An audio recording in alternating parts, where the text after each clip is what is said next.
Hello, and welcome to the next two videos that we're going to be using for our Scenic Design course. This first video that I'm putting together for you it'll take me a little while to get to the end of it, but stick with me, and I think you'll find the information useful. So the first thing I want to do is share with you the resources that I have available for you on the Moodle page and explain briefly what each of those resources are. Then I next want to cover one of those resources on play analysis a little bit more fully, and then last I will look at the resource called abstract considerations, and we'll expand upon that a little bit as well. All of these resources are intended to help you begin to think about how to explore the world of a play. So we would call all of this play analysis, right? So we read a play, and then we think about how do we explore and come up with ideas for the world of that play. And so that's what all of these resources are. It's a springboard to help you get started on thinking about your scenic design for Waiting for Godot. So to begin with, I just wanted to share again the reason why we're selecting Waiting for Godot as our first play. Number one, it's an abstract play, an absurdist play.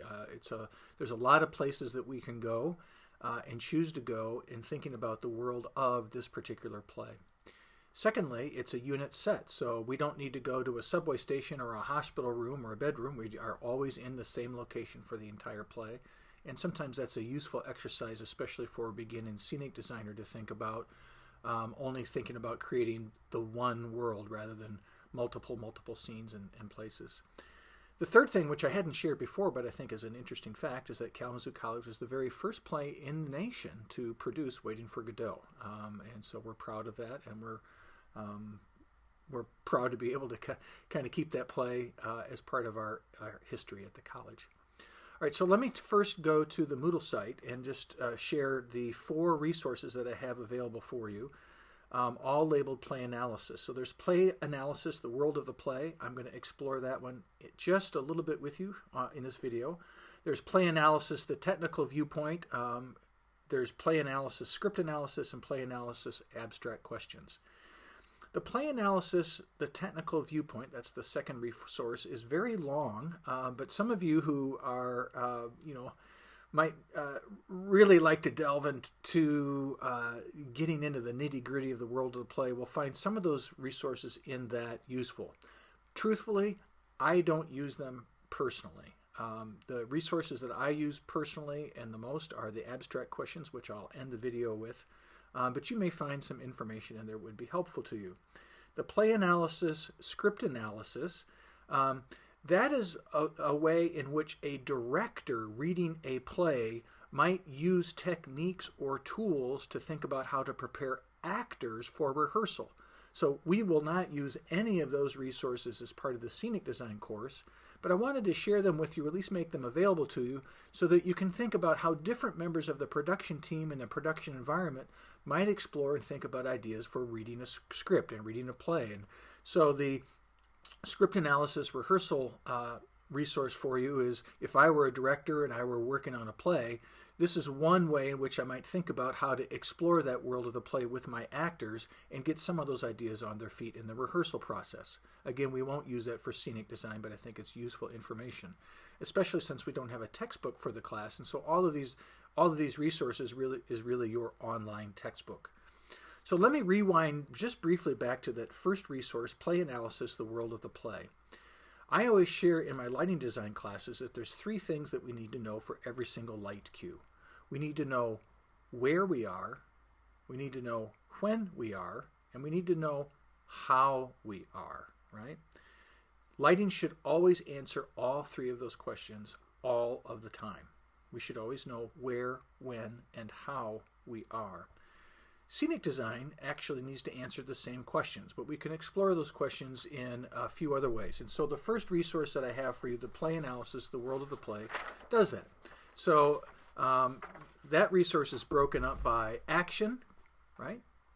Characterization, time and place, establishing the mood, reinforcing the theme, and staging the story. So things that you might want to think about are the mood and the spirit of the play, or the historical period of the play, the locale of the play. Where are we? Socioeconomic and personality characters, season of the year, elements of composition, practicality of the setting, etc. I went over those quickly, but they're all in that first resource.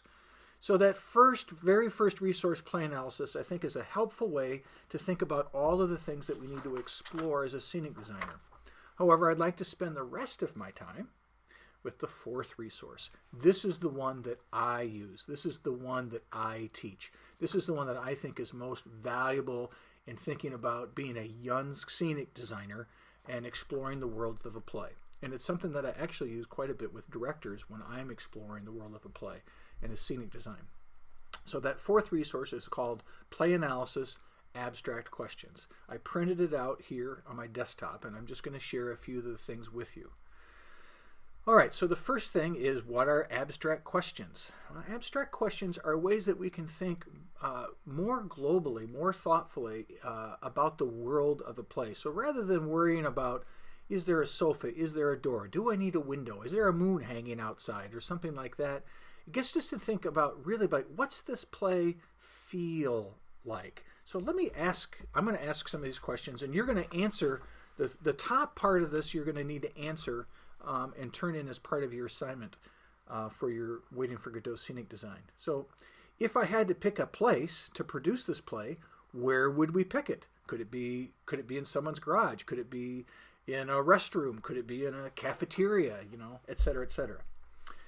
If this play were a work of art, what would it look like? This is a great question to ask of any play. Certainly one of the things that we can do is to help develop a concept idea for a play is to think about artists and works of arts and styles of art. So, if you think about, is it an impressionistic play? Is it a realistic play? All right, but do you see the play in red? Is it a Picasso? Or is it a Rembrandt? Et cetera, et cetera. If you were to hand this play to a blind person, what would it feel like to him or her?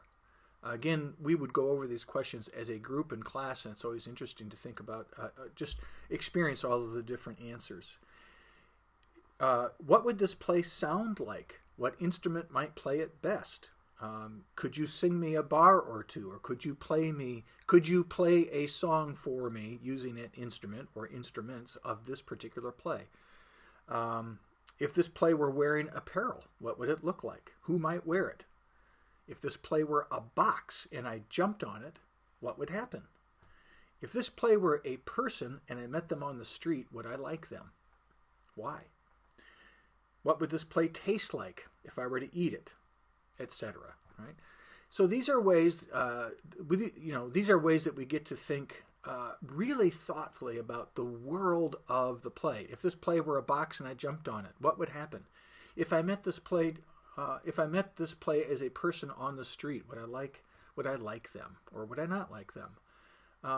One of the things that's very important when we think about the world of the play is that we need to understand that the setting that we create is a character, an actual character in the world of the play. The actors in the play interact with that character. The audience interacts with that character.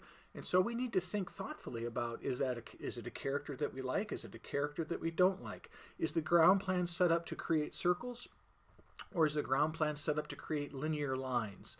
Can actors cross upright to down left in a straight line? Or do they have to move around obstacles? All of these questions are ways in which we can think about bringing the world of the play into a scenic environment. So I really want you to explore the abstract questions. There's 6 pages there, and I want you to go through all 6 of those pages and then really rewind back to those first questions that I just asked you, which are abstract questions. There's some more questions in there. As you think about exploring the world of Waiting for Godot. The next video will be explaining the rubric, or the outline, the guidelines that I want you to follow for turning in your first scenic assignment waiting for Godot.